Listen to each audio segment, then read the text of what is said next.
જ્યારે પણ ડાયાબિટીસ શબ્દનું આપણા મનમાં નામ આવે ને એટલે શુગર વધી ગયું છે એટલે ડાયાબિટીસ, પણ ખરેખર ડાયાબિટીસનો અર્થ શું છે? કે ડાયાબિટીસ એટલે કે નોર્મલ માણસમાં શુગર રહે એના કરતા લોહીમાં શુગરનું પ્રમાણ વધી જાય એને ડાયાબિટીસ કહેવાય. જી. પરંતુ ડાયાબિટીસના ઘણા બધા પ્રકારો હોય છે.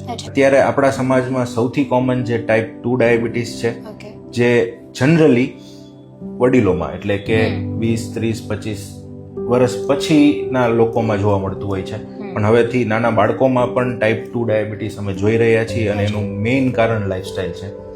બીજું એક છે ટાઈપ 1 ડાયાબિટીસ, જે જનરલી નાના બાળકોમાં જોવા મળતું હોય છે, પરંતુ ઘણીવાર એ પુખ્ત વયના લોકો એટલે કે એડલ્ટ્સમાં પણ ટાઈપ 1 ડાયાબિટીસ આવી શકે.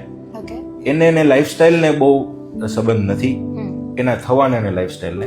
અને થર્ડ જે મેં વાત કરી એ જેસ્ટેશનલ ડાયાબિટીસ એટલે કે એક પ્રેગ્નન્સીમાં આવતું સ્પેશિયલ પ્રકારનું ડાયાબિટીસ છે, જે પ્રેગ્નન્સીમાં થતા હોર્મોનલ ફેરફાર, માતાના વજન વધવાને કારણે, ઘણા બધા પરિબળને કારણે થતું ડાયાબિટીસ છે.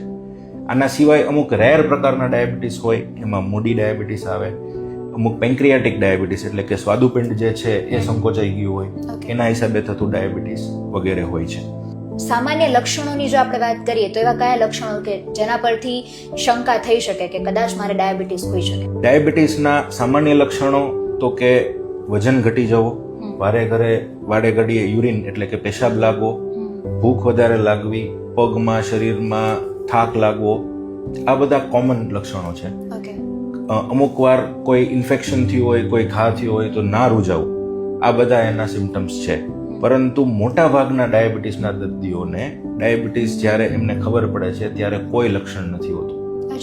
એટલે એ એક બહુ ઇમ્પોર્ટન્ટ વસ્તુ છે આ રોગમાં, કે જે સ્ક્રીનિંગનું ઇમ્પોર્ટન્સ છે કે અમુક ઉંમર પછી આપણે શુગરનો એક સામાન્ય ટેસ્ટ કરાવવો જોઈએ. કેમ કે ઘણા બધા એવા દર્દીઓ અત્યારે આપણા સમાજમાં છે કે જેમને કોઈ લક્ષણો નથી, પણ તો બી એમનું શુગર નોર્મલ કરતાં વધારે છે. એટલે કોમન લક્ષણો તો આપણે વાત થઈ, પણ ઘણા બધા એવા અસિમ્ટમેટિક પેશન્ટ્સ પણ હોય છે સમાજમાં.